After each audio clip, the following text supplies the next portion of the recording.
ഇസ്ലാം മത വിശ്വാസിക്ക് കല്യാണത്തിന് മുമ്പ് ക്ലാസ്സുകൾ എടുക്കും. ക്രിസ്തു മത വിശ്വാസികൾക്ക് അവരുടെ പള്ളിയിൽ ക്ലാസ് എടുക്കാറുണ്ട്. ഇത് നമുക്ക് ആരെടുക്കുന്നുണ്ട്? ഇത് ചെയ്യേണ്ടത് ആരാണ്? ശരിക്കും പറഞ്ഞാൽ ഇവിടെ വിശ്വാസത്തിനെതിരാണ് നടക്കുന്നത്. ഹരി പത്തനാപുരത്തിന് ജ്യോതിഷത്തിൽ വിശ്വാസമുണ്ട്. ശില്പ, ഇതിനെയാണ് ഞാൻ എതിർക്കുന്നത്. ജ്യോതിഷ പണ്ഡിതൻ ഹരി പത്തനാപുരം എന്ന് പറയുന്നതിനോട് യോജിക്കുന്നുണ്ടോ? ഒരാളെ എങ്ങനെ പറ്റിക്കാതിരിക്കാം, ഒരാൾ എങ്ങനെ പറ്റിക്കപ്പെടാതിരിക്കാം എന്ന കാര്യത്തെ പറ്റി ഞാൻ നല്ലതുപോലെ ജ്യോതിഷത്തിൽ പഠിച്ചിട്ടുണ്ട്. ശരിക്കും ഈ പൊരുത്തം നോക്കുന്നത് എന്തിനാണ്? ശരിക്കും വിവാഹം നടത്താനാണ്, വിവാഹം മുടക്കാനല്ല. ഈ കുട്ടികളുടെ കല്യാണം നടക്കാതിരിക്കലാണ് നടക്കുന്നത് മുഴുവൻ. ഒരാളെ വീട് വെക്കാൻ അനുവദിക്കാതിരിക്കലാണ് നടക്കുന്നത് മുഴുവൻ. ഒരാളെ ഒരു ബിസിനസ് ചെയ്യാൻ അനുവദിക്കാതിരിക്കുന്നതാണ് നടക്കുന്നത് മുഴുവൻ. ഇത് മാറ്റം. ഇങ്ങനെ ഒരു മുൻവിധിയോടുകൂടി എന്തിനാണ് ഈ കുടുംബ ജീവിതങ്ങളെ ഇല്ലായ്മ ചെയ്യുന്നത്? എൻ്റെ മതം, എൻ്റെ സംസ്കാരം, ഞാൻ പറയുന്നത് നിങ്ങൾ ഉയരാനാണിത്. നിങ്ങൾ ഉയരണം, നിങ്ങളെ ഉയർത്തണം. ജ്യോതിഷം എന്ന് പറയുന്നത് നമ്മുടെ ഋഷീശ്വരന്മാർ വിഭാവനം ചെയ്ത ഹൈന്ദവ വിശ്വാസികളായിട്ടുള്ള ആളുകൾ അവരെ ജീവിതത്തിലേക്ക് തിരികെ കൊണ്ടുവരുന്നതിനും അവർ ജീവിതത്തിൽ ഉയർച്ചകൾ നേടുന്നതിനുമാണ്.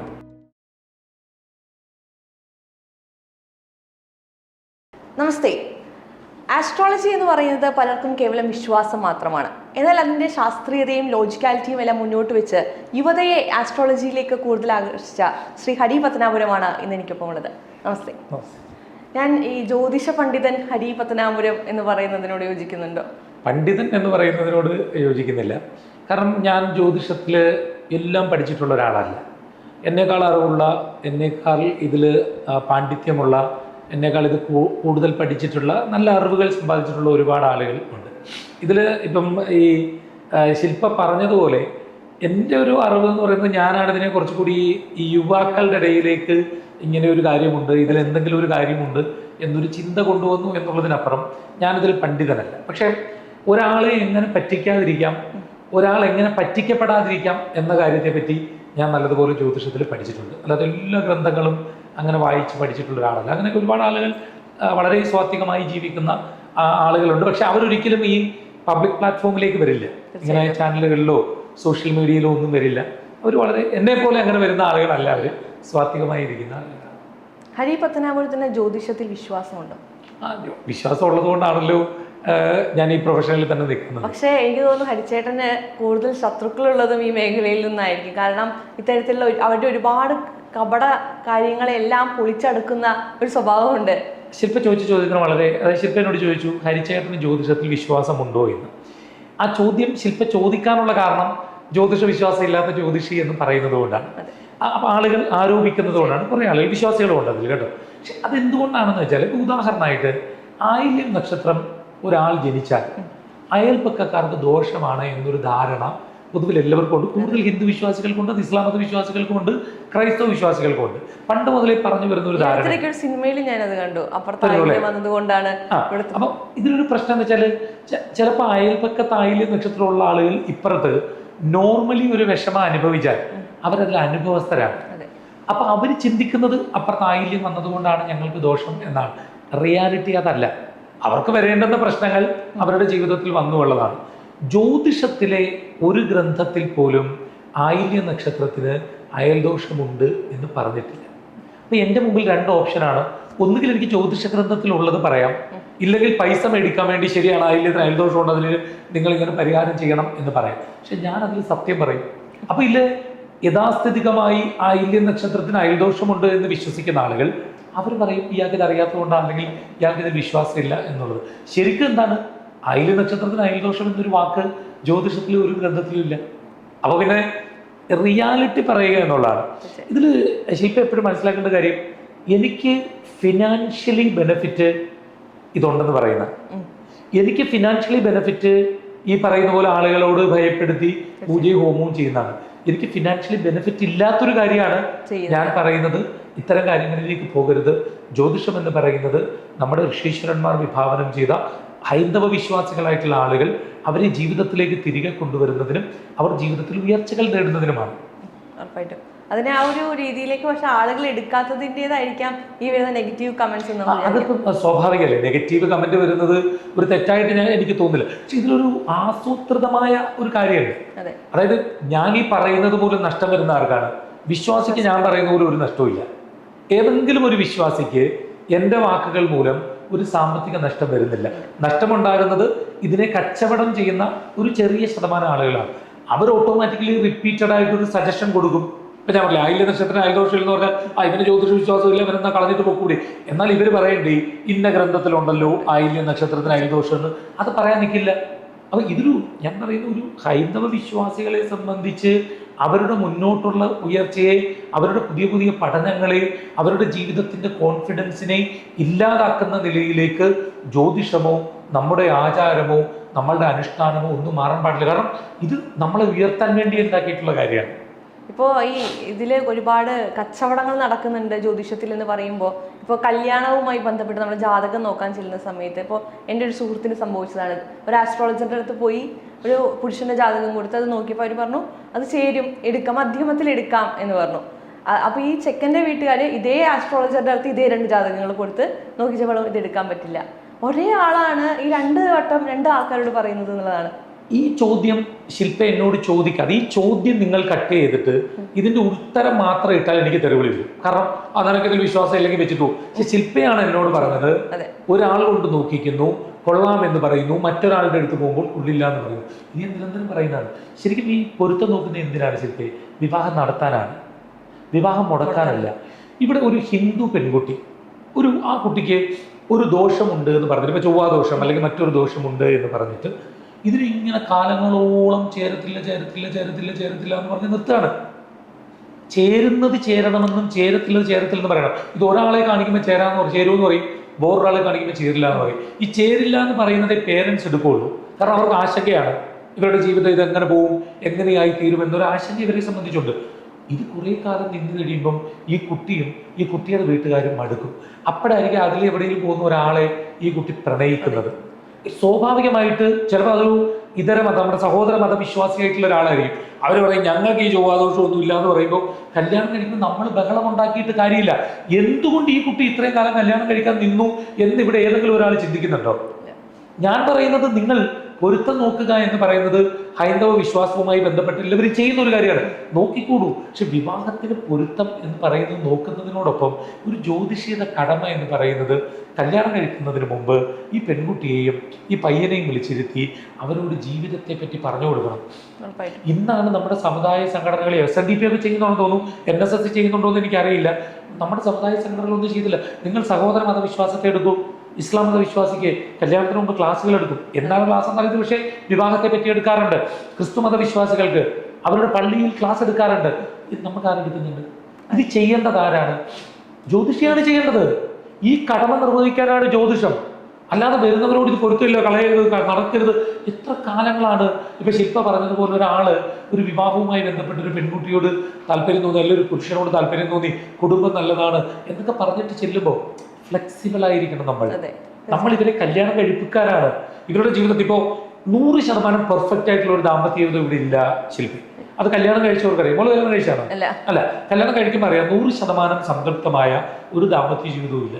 എല്ലായിടത്തും കുറെ പ്രശ്നങ്ങൾ ഉണ്ടാവും. നമ്മൾ മനസ്സിലാക്കി ജീവിക്കുക എന്നുള്ളതാണ്.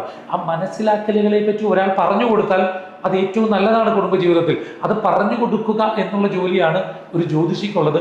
അത് ചെയ്യണം എന്നാണ് ഞാൻ പറയുന്നത്. ഇപ്പോൾ ചേട്ടൻ പറഞ്ഞതുപോലെ ഒരു മാനസികാവസ്ഥയുണ്ട്. ഇപ്പോൾ റിജക്ഷൻ എന്ന് പറയുന്നത് എല്ലാ മനുഷ്യരെ സംബന്ധിച്ചും വലിയ ബുദ്ധിമുട്ടുള്ള ഒരു കാര്യമാണ്. അപ്പോൾ ഈ പ്രത്യേകിച്ച് നമ്മളിപ്പോൾ ഈ ആസ്ട്രോളജേഴ്സിൻ്റെ അടുത്തേക്ക് പോകുമ്പോൾ ഇങ്ങനെ നമ്മൾ കല്യാണ ജാതകം നോക്കിയപ്പോൾ നമുക്ക് ഇഷ്ടപ്പെട്ട ഒരു പുരുഷനായിരിക്കാം. അപ്പോൾ അവർ പറയും ഇല്ല ഇത് ശരിയല്ല, ഈ കുട്ടിക്ക് ദോഷമുണ്ട്. അപ്പോൾ അത് ആ ഒരു മനസ്സിനെ ബാധിക്കുന്ന, അവരൊരു മെൻ്റൽ സ്റ്റേറ്റിൽ ഉണ്ടാക്കുന്ന ട്രോമ കൂടിയില്ലേ. ഇതും ഒരു കൗൺസിലിംഗ് ചെയ്യുന്ന ഒരു വ്യക്തിയായ കൂടി ഒരു ആസ്ട്രോളജർ അതിനൊരു പോസിറ്റീവായ രീതിയിൽ ആളുകളിലേക്ക് എത്തുമ്പോൾ ഉണ്ടാകുന്ന ഒരു ശുഭാപ്തി വിശ്വാസമുണ്ട്. അത് നഷ്ടപ്പെട്ടു പോകുന്നില്ല ഇന്നൊരു ഇതിൽ വലിയ പ്രശ്നം എന്താ അറിയാം മോളെ? നമുക്കിപ്പോൾ കല്യാണം എന്നുള്ളത് മാറ്റി വെച്ചാൽ പോലും നമ്മൾ ചില ഡ്രസ്സ് ഇടുമ്പോൾ ഈ ഡ്രസ്സ് നിനക്ക് കൊള്ളത്തില്ല കേട്ടോ, വൃത്തികേടാണെന്ന് ഒരാൾ പറഞ്ഞാൽ നമുക്ക് വേറെ സബ്സ്റ്റിറ്റ്യൂട്ടായിട്ട് ഇടാനൊരു ഡ്രസ്സ് ഇല്ലെങ്കിൽ അന്നത്തെ ദിവസം മുഴുവൻ നമ്മളുടെ ഒരു കോൺഫിഡൻസ് ഇല്ലായ്മ ഉണ്ടാവും. ഇപ്പം നിന്റെ ഈ ഡ്രസ്സ് ഇട്ടാൽ വയറ് കാണുമെന്ന് ഇപ്പം എന്നോട് ഒരാൾ പറഞ്ഞാൽ ഞാൻ അന്ന് മൊത്തം ഇങ്ങനെ നടക്കേണ്ടി വരും. കാരണം അത് നോർമലി മനുഷ്യൻ്റെ അതൊരു നെഗറ്റീവ് പറഞ്ഞാൽ പറ്റുന്നൊരു കാര്യമാണ്. ഇത് ഡ്രസ്സിൻ്റെ കാര്യത്തിൽ നമുക്കൊരു ഓപ്ഷനുണ്ട്. പക്ഷെ നമ്മൾ വിവാഹത്തിൽ അങ്ങനെ ഒരു തീരുമാനം എടുക്കാൻ പോകുമ്പോൾ കല്യാണം കഴിക്കാൻ തീരുമാനിച്ചുറപ്പിച്ചതിനോട് ഇനി ഇത് ചേരത്തില്ല, കൊള്ളത്തില്ല, നിങ്ങൾ പോകത്തില്ലെന്ന് പറഞ്ഞാൽ 100% അത് പ്രശ്നമാവും.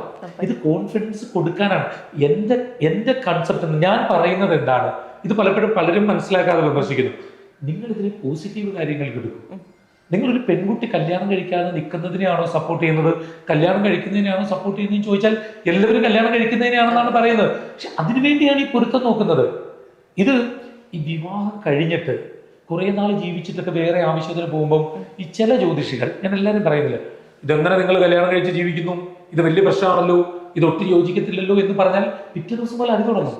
കാരണം അവരുടെ മനസ്സിൽ ഇതിങ്ങനെ പതിയും. ഒരു വിശ്വാസിയാണെങ്കിൽ അത് കറക്റ്റായിട്ട് അവരുടെ മനസ്സിൽ ഇത് വല്ലാണ്ട് നെഗറ്റീവായിട്ട് പതിയും. പിന്നെ അവർക്ക് മുമ്പോട്ട് ജീവിക്കാൻ കഴിയും. ചെറിയ കാര്യങ്ങൾക്ക് പോലും ഞങ്ങൾ ചേരാത്തവരായതുകൊണ്ടാണ് എന്നുള്ളൊരു തോന്നലേക്ക് മാറുന്നത്. അതെ, അങ്ങനെ വരും. ഇതൊരു അപകടമാണ്. ഞാൻ പറഞ്ഞില്ല, മുമ്പ് ഞാൻ പറഞ്ഞതുപോലെ വഴക്കുണ്ടാകാത്തൊരു ജീവിതം ഇല്ല. എല്ലാ ജീവിതത്തിലും, കുടുംബ ജീവിതങ്ങളിൽ അച്ഛനും അമ്മയും വഴക്കുണ്ടാവും, മക്കളും അമ്മയും വഴക്കുണ്ടാവും, മക്കളും അച്ഛനും വഴക്കുണ്ടാവും. ഒന്നിച്ചൊരു കുടുംബത്തിലൊരു വീട്ടിൽ താമസിക്കുമ്പോൾ 100% വഴക്കുണ്ടാവും. ആ വഴക്കുകളെ ഇത് മുൻവിധിയോടുകൂടി നമ്മൾ സമീപിച്ചാൽ പിന്നെ വഴക്കിന് നമുക്ക് കോംപ്രമൈസ് ചെയ്യാൻ സാധിക്കില്ല. പിന്നെ ഒരാളുടെ ക്യാരക്ടറുണ്ട്, അത് ചേഞ്ച് ചെയ്യാനൊന്നും പറ്റില്ല. അവർക്ക് തന്നെ പറ്റുള്ളൂ. പുറത്തിരുന്നുകൊണ്ട് ഒരാളെ സംബന്ധിച്ച് അതേസമയം ആ ക്യാരക്ടർ അവർ മനസ്സിലാക്കിയാൽ വേണമെങ്കിൽ അവർക്കത് ചേഞ്ച് ചെയ്യാൻ സാധിക്കും. ശരിക്കും ശില്പ പറഞ്ഞത് തന്നെയാണ് അതിന്റെ കറക്റ്റ്. ഇത് നമ്മളിൽ കോൺഫിഡൻസ് ഉണ്ടാക്കാൻ വേണ്ടി നമ്മൾ പറയുന്ന ഒരു കാര്യമാണ്. അത് അങ്ങനെ തന്നെ പോകണം. പിന്നെ മറ്റൊരു വശം കൂടെ ഞാൻ പറയാം. ഇപ്പം നമ്മളിതൊക്കെ പറയുമ്പോഴും ഈ പൊരുത്തം മാത്രം നോക്കിയൊന്നും ഇവിടെ കല്യാണം നടക്കുന്നില്ല ശില്പി. ഉദാഹരണമായിട്ട് ശില്പിക്ക് കല്യാണം ആലോചിക്കുമ്പോൾ 9 പൊരുത്തം ഉത്തമാണ്, ജാതകം എല്ലാം കൊള്ളാം, ദശാസന്ധി ദോഷം ഇല്ലെന്ന് പറഞ്ഞാലും ഈ പയ്യന്റെ കുടുംബം ശരിയല്ലെങ്കിൽ, അവന്റെ സ്വഭാവം ശരിയല്ലെങ്കിൽ, അവനാള് കുഴപ്പക്കാരനാണെന്ന് 10 പേര് പറഞ്ഞാൽ നമ്മളത് വേണ്ടാന്ന് നോക്കും. അല്ല, പൊരുത്തം ഉണ്ടെന്ന് പറഞ്ഞ് നമ്മൾ കുഴപ്പക്കാരനായിട്ടുള്ള ഒരാളെ വിവാഹം കഴിക്കാൻ തയ്യാറായില്ല. ഇതൊക്കെ എല്ലാം ഈ ബാക്കി എല്ലാ കാര്യങ്ങളും ഓക്കെ പൊരുത്തമായില്ലെങ്കിൽ അതാ ഞാൻ പറഞ്ഞത്. അപ്പൊ നമ്മൾ എന്താ ചെയ്യേണ്ടേ? ഇതിൽ ജ്യോതിഷത്തില് പല പദ്യങ്ങളുണ്ട്. നിസ്സന്താനീ സസൂനും നിരവധികരണം നിർദ്ദയേ നിസ്വദാഠ്യേ നിസ്തൂലം വിത്തനാദം സുരിചമരിജുജഷ്മാജുഷം യാതകേഷു വിദ്യാവൃദ്ധം ച വിദ്യാരഹിത ഇത് പ്രതിസ്ഥാനദോഷം സമാനം എന്നൊക്കെ പറഞ്ഞൊരു പദ്യം. അതിലൊരു വാക്ക്, ഒത്തിരി കാരുണ്യമില്ലാത്ത ഒരാൾ, അയാൾക്കൊരു കാരുണ്യമുള്ള ജീവിത പങ്കാളിയൊക്കെ. അപ്പം ഇയാൾ എല്ലാവരോടും ഭയങ്കര റഫായിട്ടൊക്കെ പെരുമാറുമ്പോൾ ആ പങ്കാളി പോട്ടെ, എൻ്റെ ചേട്ടാ അല്ലെ എൻ്റെ വൈഫ് ഇങ്ങനെയാണ് എന്ന് പറഞ്ഞാൽ ആ ലൈഫ് കുറച്ച് കോംപ്രമൈസ് ആയി പോകും എന്നുള്ളൊരു കാര്യം. ഇത് ജ്യോതിഷത്തിൽ തന്നെ പറയുന്നതാണ് ഈ ക്യാരക്ടർ സ്റ്റഡി. പക്ഷെ ഹൈലൈറ്റ് ചെയ്യപ്പെടുന്ന ചൊവ്വാദോഷം, ഹൈലൈറ്റ് ചെയ്യപ്പെടുന്ന പൊരുത്തമില്ലായ്മ, അങ്ങനെയായി പോകുന്നു എന്നുള്ളത് മാത്രമേ ഉള്ളൂ. പിന്നെ വെച്ചാൽ ഈ ഒരുപാട് ഇപ്പം ഇങ്ങനെ പറഞ്ഞു വെക്കുമ്പോൾ നമുക്ക് സെൽഫിലി ഒരു തോട്ട് വരും, എൻ്റെ കല്യാണം പെട്ടെന്ന് നടക്കില്ല, കാരണം എനിക്കിങ്ങനെ ദോഷമുണ്ട്, ജാതകം ആരായിട്ടും ചേരില്ല. അപ്പോൾ അത് അവർ സെൽഫായിട്ട് അനലൈസ് ചെയ്യുന്ന സമയത്ത് അവർക്കുണ്ടാകുന്ന ഒരു മാനസികമായ ബുദ്ധിമുട്ടുണ്ടാവില്ല. പിന്നെ ഇനിയിപ്പോൾ ശരിക്കും ഒരു കല്യാണം ശരിയായി വന്നാലും ഇത് നടക്കാനൊന്നും പോകുന്നില്ല, കാരണം ജാതകം നോക്കുമ്പോൾ ശരിയാകില്ല. അപ്പോൾ അവർക്ക് ആ ഒരു താല്പര്യം, ഇപ്പം ഇന്നത്തെ തലമുറയ്ക്ക് നമുക്കറിയാം കല്യാണത്തിനോടൊക്കെയുള്ള താല്പര്യം വലിയ രീതിയിൽ കുറഞ്ഞു വരുന്ന ഒരു സാഹചര്യമുണ്ട്. അപ്പോഴാണ് ഇത്തരം പ്രശ്നങ്ങൾ കൂടി അതിലേക്ക് കടന്നു വരുന്നത് എന്നുള്ളത്. ശരിക്കും ഇതിനകത്ത് നിങ്ങൾക്ക് ഈ ജനം ഓൺലൈനൊക്കെ നല്ലൊരു റോൾ എടുക്കാൻ കഴിയും. കാരണം ഞാൻ മനസ്സിലാക്കുന്നത് ജനം ടി വിയെ സംബന്ധിച്ചിടത്തോളം വിശ്വാസികൾക്ക് പ്രാധാന്യം കൊടുത്തുകൊണ്ട് അവരുടെ വിശ്വാസങ്ങളെ സംരക്ഷിക്കാനാണ്. ഞാൻ വളരെ പഠിച്ചിട്ട് പറയുകയാണ്, നിങ്ങൾക്ക് വേണേൽ അറിയാം, ശരിക്കും പറഞ്ഞാൽ ഇവിടെ വിശ്വാസത്തിനെതിരാണ് നടക്കുന്നത് മുഴുവൻ. ഈ കുട്ടികളുടെ കല്യാണം നടക്കാതിരിക്കലാണ് നടക്കുന്നത് മുഴുവൻ. ഒരാളെ വീട് വെക്കാൻ അനുവദിക്കാതിരിക്കലാണ് നടക്കുന്നത് മുഴുവൻ. ഒരാളെ ഒരു ബിസിനസ് ചെയ്യാൻ അനുവദിക്കാതിരിക്കുന്നതാണ് നടക്കുന്നത് മുഴുവൻ. ഇത് മാറ്റണം. ഇതിന് നിങ്ങൾക്ക് നല്ല റോൾ വഹിക്കാൻ കഴിയും. മോള് ചോദിച്ച ചോദ്യത്തിന് എനിക്കുണ്ടായ ഒരു അനുഭവത്തിൽ നിന്ന് ഞാൻ മറുപടി തരാം. ഒരു ദിവസം ഒരു ചാനലിൽ, ഞാൻ എൻ്റെ പ്രോഗ്രാം ഷൂട്ട് കിടക്കുന്ന ചാനലിൽ പ്രോഗ്രാം ഷൂട്ട് കഴിഞ്ഞ് ഞാനും അന്നത്തെ എൻ്റെ പ്രൊഡ്യൂസറായിരുന്നു പിന്നെ നമ്മുടെ പാലക്കാടുള്ള ചേട്ടൻ. അപ്പോൾ അദ്ദേഹവും ഞാനും കൂടി, നെന്മാറ ഉള്ള ചേട്ടനായിരുന്നു, അദ്ദേഹവും ഞാനും കൂടി ഇറങ്ങി വരികയാണ്. ഇറങ്ങി വരുമ്പോൾ ഈ ഒരു അമ്മയും മകളും കൂടെ അവിടെ ഇരിക്കുന്നു. അപ്പം ഒന്നാമത് നമ്മൾ ടയേർഡായിട്ടാണ് വരുന്നത്, അറിയാമല്ലോ, ഷൂട്ട് വൈകുന്നവരെ ഷൂട്ടാണ്. അപ്പോൾ കഴിഞ്ഞിട്ട് അപ്പം ഞാൻ ചോദിച്ചു എന്താ സംഭവം, കാണാൻ വന്നതാണ്. അപ്പോൾ ഈ അമ്മ എന്നോട് പറഞ്ഞു, മോനെ പിന്നെ ഒരു കാര്യം പറയാനാണ്, ഇവളുടെ കല്യാണവുമായി ബന്ധപ്പെട്ട കാര്യമാണ് എന്ന് പറഞ്ഞു. അപ്പോൾ ഞാൻ പറഞ്ഞു, അമ്മേ എനിക്ക് നോക്കാതൊക്കെ എങ്ങനെ പറയുന്നത് എന്ന് ചോദിച്ചപ്പോൾ ഇല്ല. അപ്പോൾ ആ കുട്ടി പറഞ്ഞു, ചേട്ടാ ഞാനിങ്ങനെ കല്യാണം നടക്കാതിരുന്നപ്പോൾ ഒരു ജ്യോതിഷ മാഗസിനിലേക്ക് ഒരു കത്തെഴുതി, അതായത് എൻ്റെ കല്യാണം നടക്കുന്നില്ല, പിന്നെ ഇത്ര കാലമായി, എന്നത്തേക്ക് കല്യാണം നടക്കും എന്നൊക്കെ പറഞ്ഞ് ഡേറ്റ് ഓഫ് ബർത്ത് സമയം വെച്ച് കത്തെഴുതി. മറുപടിയൊന്നും വരുന്നില്ല. മറുപടി ഇല്ലാതിരുന്നിട്ട് കുറേ കാലം ഇങ്ങനെ പോയി. കുറേ കാലം കഴിഞ്ഞ് മറുപടിയൊന്നും വരാതിരുന്നു. എന്നിട്ട് ഇവൾ ഒരു കല്യാണ ആലോചന വന്നു. ഈ കുട്ടിയുടെ കല്യാണം നടന്നു. നല്ലൊരു പയ്യനാണ്. അപ്പോൾ അമ്മ പറഞ്ഞു, മോനെ നല്ല പയ്യനാണ്, എനിക്ക് ആൺമക്കളില്ലാതിരുന്നതിൻ്റെ വിഷമം മാറിയത് അവനെ എൻ്റെ വീട്ടിലേക്ക് വന്നിട്ടാണ്. അവനിപ്പോൾ ഗൾഫിലും പോയി, ഇവളെ കൊണ്ടുപോകാൻ വേണ്ടി എല്ലാം റെഡിയായി, ഇവൾ പോകാൻ തയ്യാറായി നിൽക്കുക. അപ്പോഴാണ് മറ്റേ കത്തിൻ്റെ മറുപടി വരുന്നത്. ഏതാ, കല്യാണം നടക്കുമോ എന്ന് ചോദിച്ചയച്ച കത്തിൻ്റെ മറുപടി. ആ മറുപടിയിൽ വിവാഹമൊക്കെ ഇപ്പം നടക്കും നിങ്ങളുടേത്, പക്ഷേ ഒന്നിലധികം സ്ത്രീകളുമായി ബന്ധമുള്ള ഒരാളായിരിക്കും വരൻ എന്ന് വല്ല ആവശ്യമുണ്ടോ അങ്ങനെ ഇവരല്ലേ? ഈ കുട്ടിയുടെ മനസ്സിൽ ഇവനെ പറ്റി വലിയൊരു വെറുപ്പ് ചിന്തയായി. കാരണം അവൾ ചിന്തിക്കുന്നത് ഇവൻ പരസ്ത്രീ ബന്ധമുള്ള ഒരാളാണ് ഇവൻ എന്ന് ആ കുട്ടി മനസ്സുകൊണ്ട് ആ കുട്ടിയുടെ ഉള്ളിലേക്ക് ഇത് കയറി. പിന്നെ ആ കുട്ടിക്ക് ഇവനോട് സംസാരിക്കാൻ പറ്റുന്നില്ല, ഇവനോട് ഇടപെടാൻ പറ്റുന്നില്ല. ഇപ്പൊ ആ കുട്ടി പോകുന്നില്ല എന്ന് പറഞ്ഞിട്ട് നിൽക്കുകയാണ്. അപ്പൊ ഇവൻ ഇതെന്താണ് പറ്റിയെന്ന് ഇവനോട് പറയുന്നില്ല. നിങ്ങൾ ആലോചിച്ച് നോക്കും, എന്തിനാണ് അങ്ങനെ ഒരു മറുപടിയിൽ അങ്ങനെ ഒരു വാചകം ഉൾപ്പെടുത്തിയത്? എന്നിട്ട് കൂടുതൽ വിവരങ്ങൾക്ക് വിളിക്കൂന്ന് പറഞ്ഞുകൊണ്ട് പേഴ്സണൽ നമ്പർ എന്താണെന്ന് വെച്ചാൽ വിളിക്കുമ്പോൾ പറയാം അത് കുഴപ്പമില്ല, നമുക്ക് മാറ്റാം, ഒരു 30,000 രൂപയുടെ പൂജ നടത്തിയാൽ മതി എന്ന് പറയാനാണ്. പക്ഷെ അപകടം എവിടെന്ന് വെച്ചാൽ ഈ പയ്യൻ വളരെ മര്യാദക്കാരനാണെങ്കിൽ പോലും ഈ കുട്ടിയുടെ മനസ്സിലുണ്ടായ ഈ ധാരണ തിരുത്താൻ പറ്റത്തില്ല. പിന്നെ ഇനി ജീവിതത്തിൽ എപ്പോഴെങ്കിലും ഒരു പെൺകുട്ടിയോട് സംസാരിക്കുക പോലും ചെയ്തു കഴിഞ്ഞാൽ വളരെ അപകടമാണ്. പക്ഷെ ആ പറഞ്ഞ ആൾ എഴുതിയ ആൾ എന്താ പ്രതീക്ഷിച്ചേ? ഇത്തിരി പൈസ ഉണ്ടാക്കാം, എന്തായാലും കല്യാണം നടക്കും, അപ്പൊ ഇതിന് പൈസ തന്നിട്ട്. അപ്പൊ ഞാൻ ആ കുട്ടിയെടുത്ത് പറഞ്ഞു, മോളെ മോൾ ആരെയും കെട്ടാൻ പോകുന്നതെന്ന് അറിയുന്നതിന് മുമ്പാണ് അദ്ദേഹം ഇത് എഴുതിയത്. അപ്പോൾ സ്വാഭാവികമായിട്ട് മോളുടെ ഗ്രഹനില മാത്രമേ ആ ആളുടെ കയ്യിലുള്ളൂ. മോളുടെ ഗ്രഹനിലയിൽ ഫലമാണ് പറഞ്ഞേക്കുന്നത്, അല്ലാതെ പയ്യന്റെ ഫലമല്ല പറഞ്ഞേക്കുന്നത്. അപ്പൊ മോളുടെ പ്രശ്നത്തിലാണ് ഈ കാര്യം പറയുന്നത്. രണ്ടാമത്തെ കാര്യം എന്ന് വെച്ചാൽ ഒന്നിലധികം സ്ത്രീകളുമായി ബന്ധം എന്ന് പറയുന്നത് നമ്മുടെ അമ്മയുമായുള്ള ബന്ധമാണ്. അവിഹിത ബന്ധം എന്നൊരു വാക്ക് അതിൽ ഉപയോഗിച്ചിട്ടില്ല. സത്യമാണ്, അവന് ചിലപ്പോൾ ബന്ധമുണ്ട്, അവന്റെ അമ്മയായിട്ട് ബന്ധമുണ്ട്, അവന്റെ പെങ്ങളുമായിട്ട് ബന്ധമുണ്ട്, അവന്റെ ബന്ധത്തിലുള്ള അവൻ സ്നേഹിക്കുകയും ആരാധിക്കുകയും ബഹുമാനിക്കുകയും ചെയ്യുന്ന സ്ത്രീകളുമായി ബന്ധമുള്ളത് അതും മറ്റൊരു ബന്ധമല്ലേ? അപ്പം മാറ്റി അതിൽ കൺവിൻസ്ഡ് ആയി അവർ പോയി സന്തോഷമായിട്ട് ജീവിക്കുന്നുണ്ട്. കുഞ്ഞിനെ ഒന്ന് എഴുത്തിലെഴുതാമോ ചോദിച്ചിട്ട് ഈ കഴിഞ്ഞ സാധാരണ പെട്ടെന്ന് ഓർക്കേണ്ട കാര്യം, കുഞ്ഞിനെ എഴുത്തിലെഴുതാമോ ചോദിച്ചിട്ട് എന്നെ വിളിച്ചത്. ഞാനത് ഇല്ലാന്ന് പറഞ്ഞിട്ട് നിങ്ങൾ തന്നെ അമ്മയെ കൊണ്ട് എഴുതിപ്പിക്കാൻ പറഞ്ഞിട്ട് വിട്ടു. ഞാൻ പറഞ്ഞത് ഇങ്ങനെ ഒരു മുൻവിധിയോടുകൂടി എന്തിനാണ് ഈ കുടുംബ ജീവിതങ്ങളെ ഇല്ലായ്മ ചെയ്യുന്നത്? ശില്പ ഇതിനെയാണ് ഞാൻ എതിർക്കുന്നത്. ഇപ്പൊ ശില്പയും ഞാനുമായിട്ട് എത്രയോ കാലമായി പരിചയമുള്ളതാണ്, നമ്മൾ നേരത്തെയും സംസാരിച്ചിട്ടുള്ളതാണ്. ഞാൻ പറയുന്നത് ജ്യോതിഷത്തിലെ നിയമങ്ങളിൽ നിന്നുകൊണ്ടാണ്. എന്നാൽ നമ്മുടെ വിശ്വാസികളായിട്ടുള്ള ആളുകളെ തെറ്റിദ്ധരിപ്പിക്കാൻ പറ്റുന്നത് ഇവൻ പറയുന്ന ജ്യോതിഷത്തിനെതിരാന്ന് പറഞ്ഞ് 1-2 ജ്യോതിഷികൾ എവിടെയെങ്കിലും ഇട്ടാൽ അവർ പറയുമോ ഇവൻ ഇതിനെതിരാണ്, ഇവൻ ഹിന്ദുവിനെതിരാണ്, ഇവൻ ഹിന്ദു സംസ്കാരത്തിനെതിരാണ്. എൻ്റെ മതം, എൻ്റെ സംസ്കാരം, ഞാൻ പറയുന്നത് നിങ്ങൾ ഉയരാനാണിത്, നിങ്ങൾ ഉയരണം, നിങ്ങളെ ഉയർത്തണം.